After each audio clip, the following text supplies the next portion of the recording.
সুলেমান সেই মুহূর্তে আবার দরজায় কড়া নাড়তে যাচ্ছিল। ঠিক তখনই আলোটা চোখে পড়ল। মেয়েটা হারিকেন হাতে দাঁড়িয়ে আছে। সাদা সিলোয়ার কামিজে তার মুখখানা যেন ছায়াপাত নিখুঁত। হারিকেনের হালকা কমলা আলোয় তার মুখ উজ্জ্বল হয়ে উঠেছে, যেন কোনো শুভ্র পরী দাঁড়ানো সামনে। সুলেমান মুহূর্তেই থমকে গেল। সেই পরপর দুবার চোখের পলক ফেলল। মেহরিন সামনে থাকা লোকটাকে নিজের দিকে এক দৃষ্টি নিয়ে তাকিয়ে দেখে জিজ্ঞেস করলো, আপনাকে তো ঠিক চিনতে পারলাম না, কে আপনি? সুলেমান গলা খুলে কিছু বলতে গিয়েও থেমে গেল। শব্দ যেন বুকেই আটকে গেল। ঠোঁট পর্যন্ত এসে জমে রইল নীরবতা। ভেতর থেকে শিরিন এগিয়ে এসে জিজ্ঞেস করলো, কে এসেছে? মেহরিনের জবাবে এগিয়ে এসে বলল, চিনি না। শিরিন মেহরিনের হাত থেকে হারিকেনটা নিয়ে বলল, রুমে যা, আমি দেখছি। মেহরিন চলে গেল।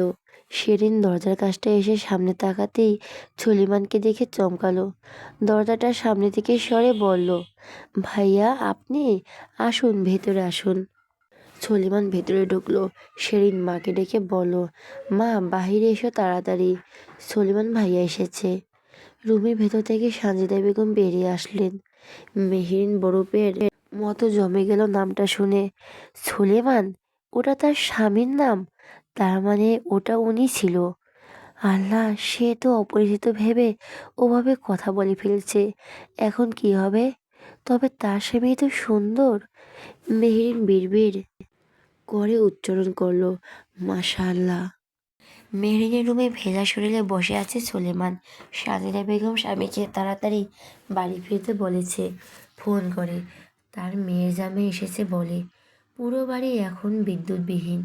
মেহরিনের রুমে একটা হারিকেন আর দুটো মোমবাতি জ্বালানো আছে টেবিলের উপর। জানালা দিয়ে ফুলের ঘেরান আসছে। সুলেমানের ঘেরান নাকে আসতেই বুঝতে পারলো এটা বেলি ফুলের ঘেরান। সুলেমান এবার পুরো রুমে চোখ বুলালো। খুবই সাধারণ রুমের সাজ, বেশ পরিপাটি।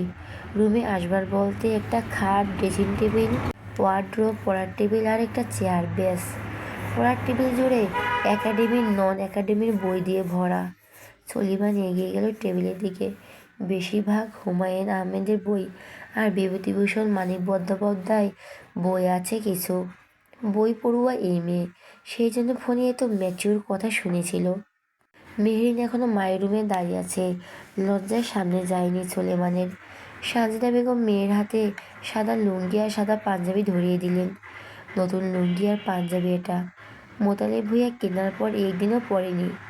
মেহরিনের হাতে দিয়ে বললেন, সুলেমানকে এটা দিয়ে আয় মেহরিন, ছেলেটা এখনও ভেজা শরীরে দাঁড়িয়ে আছে, আমি খাবার বাড়ছি। মেহরিন মাথা নেড়ে লুঙ্গি আর পাঞ্জাবিটা নিয়ে নিজের রুমের দিকে আসতে লাগলো। যতই পা বাড়াচ্ছে ততই বুকের ভেতর অস্বাভাবিকভাবে কাঁপছে, গলাও শুকিয়ে আসছে। মেহরিন দরজার সামনে এসে উকি দিল। দেখলো তার স্বামী তার পড়ার টেবিলের সামনে দাঁড়িয়ে আছে, পিছু ফিরে। মেহরিন গুটি গুটি পায়ে এগিয়ে গেল। সুলেমানের পেছনে দাঁড়িয়ে বলল, আপনি তো ভিজে গেছেন, পোশাকটা পাল্টে নিন। সিগ্ধ এক কণ্ঠস্বর শুনে সুলেমানের পেছন ফিরল। চোখ পড়ল মেহরিনের উপর। মাথা নিচু করে পাঞ্জাবি লুঙ্গি ধরে রাখা হাতটা বাড়িয়ে দিয়েছে। এই মেয়েটাকেই তো তখন দেখল দরজার সামনে। কে এই মেয়ে? যেই হোক, তাকে সুলেমানের কি? সে এসেছে বউকে দেখতে। সে কোনো পিচ্চি মেয়েকে সাথে সংসার করবে না। মেয়ের বাবা আসলে মেয়ের বাবাকে বলবে কথাটা। সুলেমান মেহরিনের হাত থেকে পাঞ্জাবি লুঙ্গিটা নিল। সে ভেবেছিল হয়তো পাঞ্জাবির সাথে প্যান্ট আছে, কিন্তু না, লুঙ্গি নিয়ে এসেছে। লুঙ্গি খুব কমই পরা হয় সুলেমানের, বলা চলে কয়েক বছর, হয়তো দুই একবার পরে। সুলেমানের গম্ভীর গলায় বলেন, লুঙ্গি, প্যান্ট নেই? বোধ হয় নেই। সুলেমান কিছু না বলে ফোনের টর্চ জ্বালিয়ে ওয়াশরুমে গেল পোশাক বদলাতে। মেহরিনের দম যেন এতক্ষণে আটকে ছিল। রুমের বাইরে এসে হাঁপ ছেড়ে বাঁচল। সাজেদা বেগম গরুর গোশ, ভাজি, ডাল, মিষ্টি প্লেটে সাজিয়ে টেবিলে রাখলো। সুলেমান ওয়াশরুম থেকে বের হয়ে নিজেকে আয়নায় দেখলো, না, ভালোই দেখাচ্ছে। সাজেদা বেগম রুমের দরজার সামনে এসে দাঁড়িয়ে বলল, বাবা, সুলেমান খাবে, চলো। সুলেমান এগিয়ে এসে বলল, আঙ্কেল এসেছেন? ওনার সাথে দরকারি কথা ছিল আমার। শ্বশুর মশাইকে বাবা ডাকার বদলে আঙ্কেল ডাকছে। ডাকতে শুনে কিছুটা অপ্রস্তুত হয়ে গেলেন সাজেদা বেগম। না, বৃষ্টিটা ছাড়লেই চলে আসবে, তুমি খেয়ে নাও। প্রচুর ক্ষুধাও লেগেছে, সেই সকালে খেয়েছে, সেই জন্য দ্বিরুক্তি না করে খেতে বসলো। খাবার টেবিলে গরুর গোশত দেখে বলো, গরুর মাংসে আমার অ্যালার্জি আছে। সাজেদা বেগম লজ্জায় পড়ে গেলেন। এখন তাহলে মেয়ের জামাইকে কি দিয়ে খাবে? ভাত? শুধু ডাল আর ভাজি দিয়ে? ইস, আগে জেনে নিতে পারতো। আসলে জানতাম না তোমার গরুর মাংসে অ্যালার্জি বাবা। 10টা মিনিট সময় দাও, আমি মুরগি রেঁধে আনছি। সলিমার সাথে সাথে মানা করলো। শুধু শুধু ওনাকে প্যারা দেওয়ার মানেই হয় না। একটা রাতই তো, সকাল হলে তো সম্পর্ক শেষ করে দিবে। ভাজি আর ডাল দিয়ে কোনো রকম খেলো। গলা দিয়ে নামতেই চাইছে না খাবার।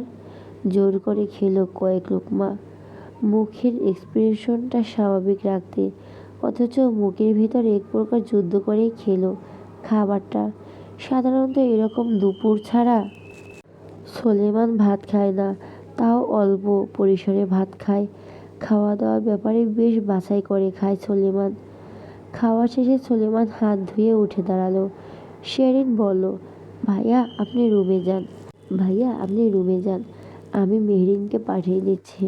সলেমান রুমের দিকে যাচ্ছিল, মাঝপথে আবার সেই মেয়ের সাথে দেখা। মেয়েটা সলিমানকে দেখে এগিয়ে এসে জিজ্ঞেস করতে চাইল, আপনার কোনো অসুবিধে হচ্ছে না তো? কিন্তু কিছু বলতে পারল না। এগিয়ে আসতে ফ্লোরে পড়ে থাকা পানিতে পা পিছলে পড়ে যেতে নিলেই সলিমান হাত বাড়িয়ে মেহরিনের হাত ধরে ফেলে। পড়তে পড়তে মেহরিন বেঁচে যায়। মেহরিন সোজা হয়ে দাঁড়ালো সলিমানের। মেহরিন হাত ছেড়ে বলল, সাবধানে চলাফেরা করুন। কথাটা বলে রুমের দিকে চলে গেল। এই প্রথম তাদের একে অপরের স্পর্শ করা হলো। মেহরিন নিজের বাঁ হাতটা স্পর্শ করলো। লোকটার কথায় টোনটা আজ এমন কেন? আপনি করে বলেছে কেন? সুলেমান রুমে এসে অপেক্ষা করতে লাগলো তার বাচ্চা বউয়ের। মেহরিন খাবার টেবিলে এসে দাঁড়ালো। মায়ের মুখ কালো দেখে জিজ্ঞেস করলো, কিছু হয়েছে মা? সুলেমানের গরুর মাংসে অ্যালার্জি। ইস, ছেলেটা শুধু ভাজি আর ডাল দিয়ে কোনো রকম খেলো। একটু জিজ্ঞেস করিস তো সুলেমান কে কি খায়? সকালে সেসব রাঁধবো। আচ্ছা আচ্ছা, চিন্তা করো না, আমি জেনে জানাবো তোমায়। হুম। এখন রুমে যা সুলেমানের কাছে। মেহরিন ছোট করে বলে নিজের রুমে আসলো। সলিমান মাথা নিচু করে বসে আছে। মেহরিন দরজাটা লাগাতে গিয়ে শব্দ হলো। সলিমান মাথা উঁচু করে তাকালো। অপরিচিত এক মেয়েকে দরজা লাগাতে দেখে বসা থেকে উঠে দাঁড়িয়ে বলল, আশ্চর্য, আপনি দরজা কেন লাগাচ্ছেন? কে আপনি? দেখেননি আপনি আমি রুমের ভেতরে আছি? দরজা খুলুন তাড়াতাড়ি। বাড়ির লোকজন কী ভাববে জানেন সেটা? আর আমার লেদা বউ কোথায়?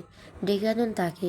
আসার পর একবারের জন্য তার সাথে আমার সাক্ষাৎ হয়নি, তাকে ডাকুন, তার সাথে কথা আছে আমার। মেরিন নিস্তব্ধ, হতবিলম্ব হয়ে বলল। স্বামীর মুখে এমন কথা শুনে দরজার সামনে দাঁড়িয়ে নিজের দু হাত কসলাতে কসলাতে বলল, আমাকে আপনি চিনতে পারছেন না? কে আপনি? আপনাকে চিনে কি করব আমি? আমি মেহেরিন। কথাটা কানে আসতেই সলিমান কুঁচকে থাকা কপাল আরও কুঁচকালো। মজা করছেন আমার সাথে? আপনি মেহেরিনের বোনটোন হবেন তাই তো? দেখুন, মজার মুডে নেই আমি। প্লিজ আপনার বোনকে পাঠিয়ে দিন রুমে।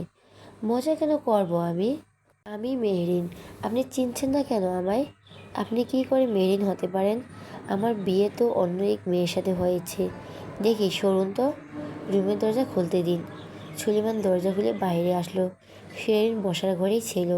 সুলেমানকে বের হতে দেখে বলল, ভাইয়া কিছু লাগবে? সলিমানের সোজাসাপটা উত্তর দিল, আপনার বোনকে লাগবে আমার। আপনার বোন কোথায়? মেহরিন রুম থেকে বেরিয়ে আসলো। শেরিন একবার মেহরিনের দিকে তো আরেকবার সলিমানের দিকে তাকাচ্ছে। না, তার বোন তো কালো না যে আধারে সলিমান দেখতে পারবে না। তার বোন তো চাঁদের মতো উজ্জ্বল করছে। তারপরে সলিমান নজর পড়ছে না। ভাইয়া, মেহরিন তো আপনার পাশেই। সলিমান আশেপাশে তাকালো। সেই মেয়েকে দেখে বলল, কোথায় মেহরিন? আমার পাশে?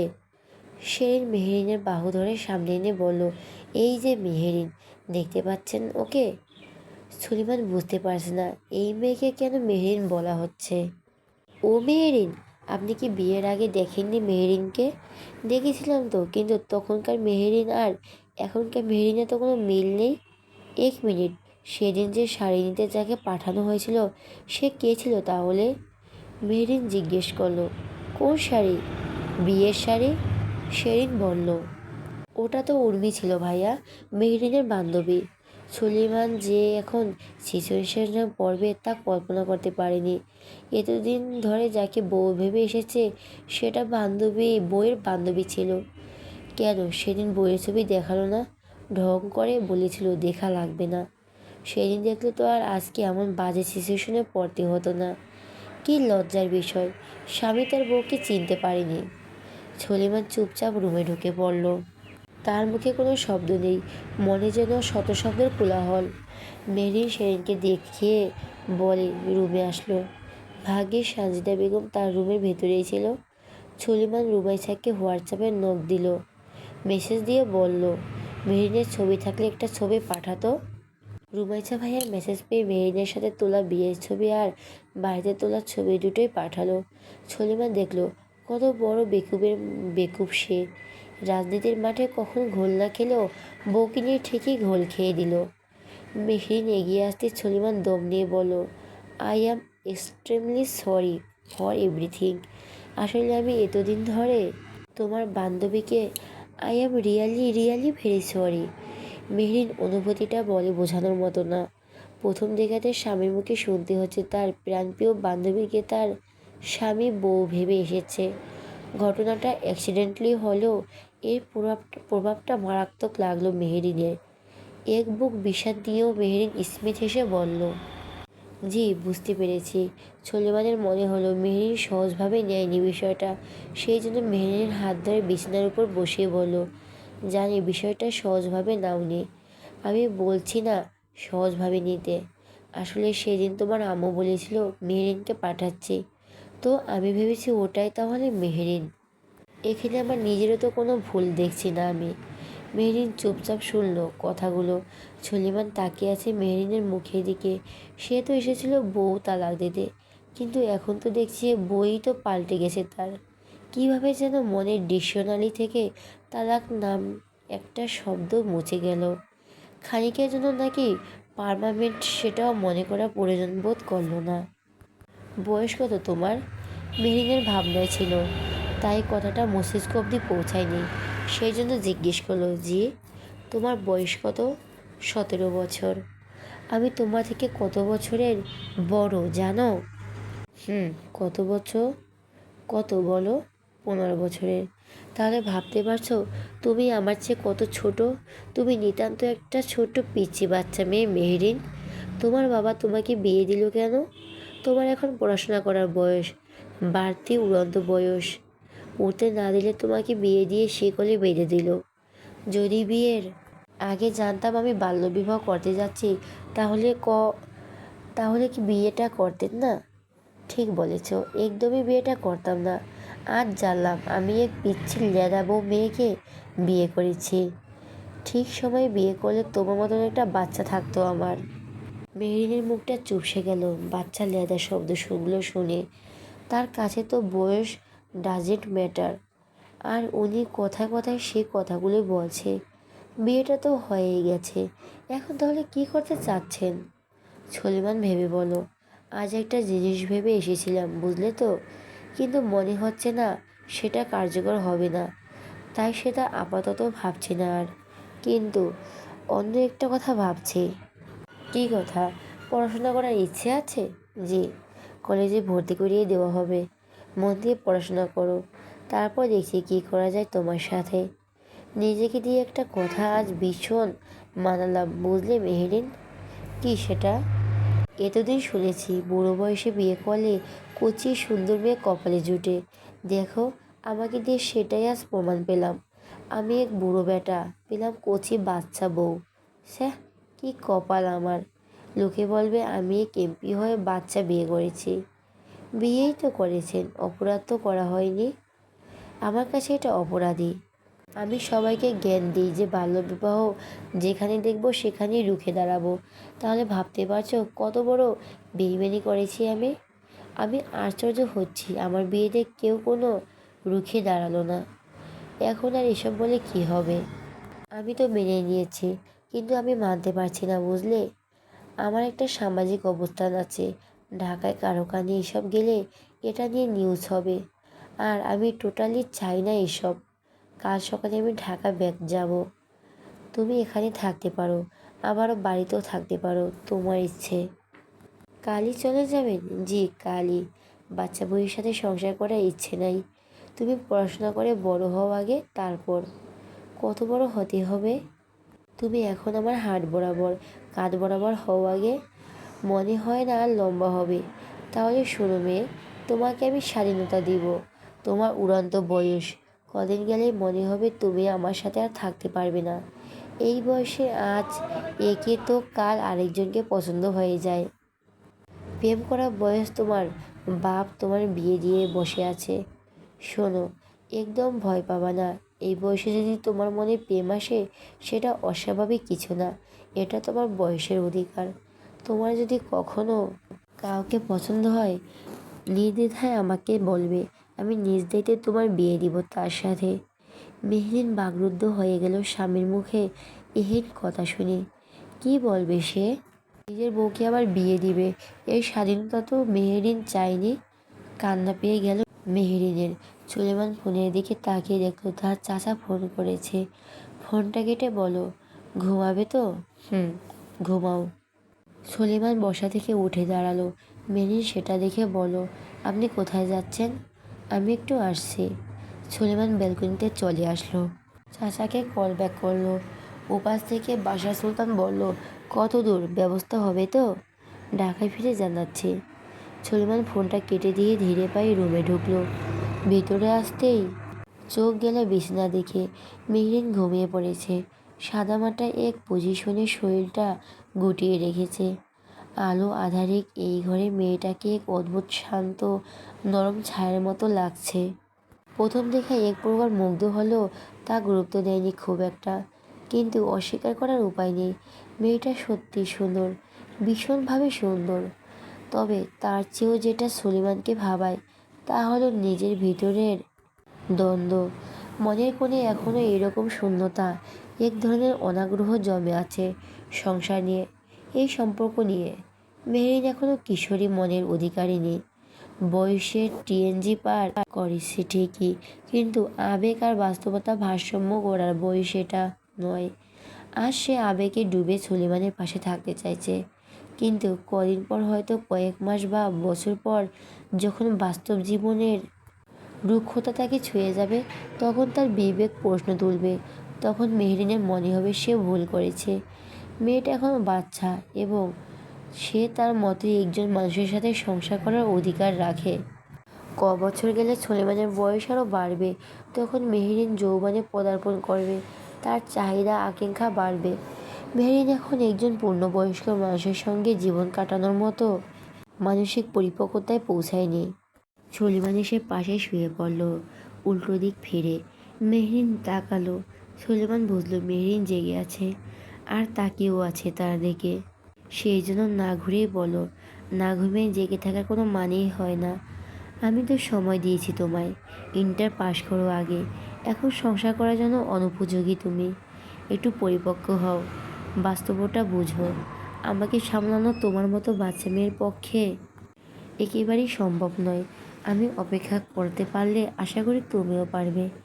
এদিকে আবিকের সুলতানা সাজিদা বেগমকে ফোন দিয়ে জিজ্ঞেস করেছেন, ভাবি সুলেমান গিয়ে কোনো বাড়াবাড়ি করেনি তো? সাজদা বেগম বুঝলেন না কথাটা, মানে বাড়াবাড়ি কেন করবে? না তো ভাবি, সুলেমান তো মেহরিনের সাথে রুমে আছে। আবিকের সুলতান শান্তির শ্বাস ফেলল। তার মানে এখনও হম্বিতম্বি করেনি তার ছেলে। আর কিছুক্ষণ কথাবার্তা বলে ফোন কেটে দিল। মোতালিব ভূঁইয়া 10টার পর আসলেন ঝড় বৃষ্টি ছাড়লে। এসে মেয়েজামের সাথে দেখা করতে চাইলে দেখে ঘুমিয়ে গেছে তারা, তাই আর জাগায়নি। ইমন ফোনে কথা বলছে উর্মির সাথে। বোনের প্লাস আসেনি। ইমন শুধু শুনলো বোনের কথাগুলো। উর্মি বলছে, খুব চেষ্টা করছিলাম ভাইয়া, হয়তো ত্রুটি থেকে গিয়েছিল চেষ্টায়, সেই জন্যই পায়নি। জানো, মেহু এলাকার মধ্যে দ্বিতীয় হয়েছে। মেহেরিনের রেজাল্ট শুনে ইমনের মুখে কিঞ্চিৎ হাসি ফুটল, তবে প্রসারিত হলো না। বোনকে বোঝালো, প্লাসটাই জীবনের সব না উর্মি। কেউ জীবনে প্লাস পেয়েও শেষে শূন্য হয়, আর কেউ প্লাস না পেয়েও জীবনে পূর্ণ হয়। এখন কলেজের জন্য প্রিপারেশন নে। ভাইয়া আছে সবসময় তোর সাথে। আর মেহরিনকে আমার পক্ষ থেকে শুভেচ্ছা জানাস। মেয়েটা অনেক বড় স্বপ্ন, ডাক্তার হবে। আল্লাহ ওর মনের সকল ইচ্ছে পূরণ করুক। আমিও তাই চাই। আচ্ছা, খেয়েছিস রাতে? সন্ধ্যার সময় খেয়েছি। আচ্ছা, কোনো সমস্যা হয়েছে না তো তোদের? না ভাইয়া। রাখছি তাহলে। কোনো কিছু দরকার হলে জানাবি আমায় তৎক্ষণাৎ। আচ্ছা। রাতটা কোনো রকম পার করেই সকাল সকাল ঢাকায় ব্যাক করেছে সুলেমান। আসার পথে মেহরিন সাথে খুব বেশি কথা বলেনি, শুধু বলছি নিজের যত্ন নিও। খাবার খেয়েছে। সাজেদা বেগম রুটি মুরগির মাংস রেঁধেছিলেন। মোতালেব ভূঁইয়া আর 2 দিন থেকে যেতে বললেন। সে তো মেয়ে জামাইকে যেভাবে আপ্যায়ন করার সুযোগটাই পেল না। সুলেমান বলেছে আবার আসবে, আজ তাকে যেতেই হবে।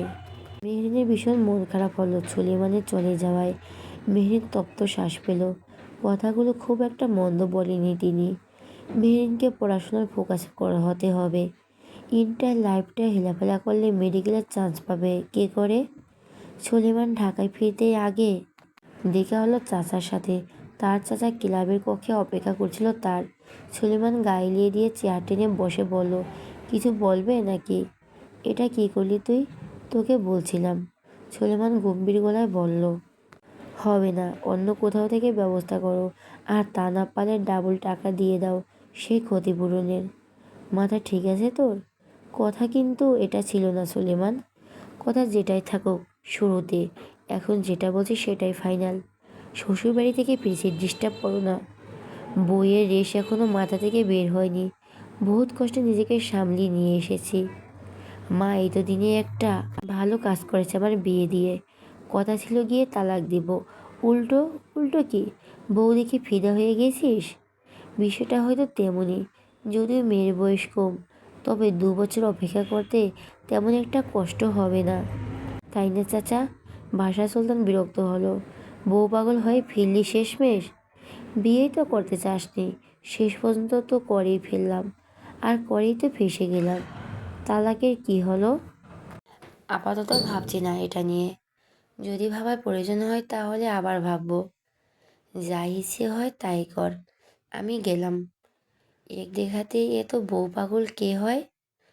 সুলেমান গলা উঁচিয়ে বলল, নওরাত সুলেমান সুলতান ছাড়া আবার কে? বিকেলে দেখে এজন বাড়ি ফেল। বাসার সুলতান সোফাতে বসে খবরের কাগজ পড়ছিলেন। ছেলের দিকে তাকালেন। সারাদিন টই টই করে এখানে ওখানে চলে যায়। বাবার সাথে লাস্ট কবে কথা বলেছে একদণ্ড বসে মনে নেই।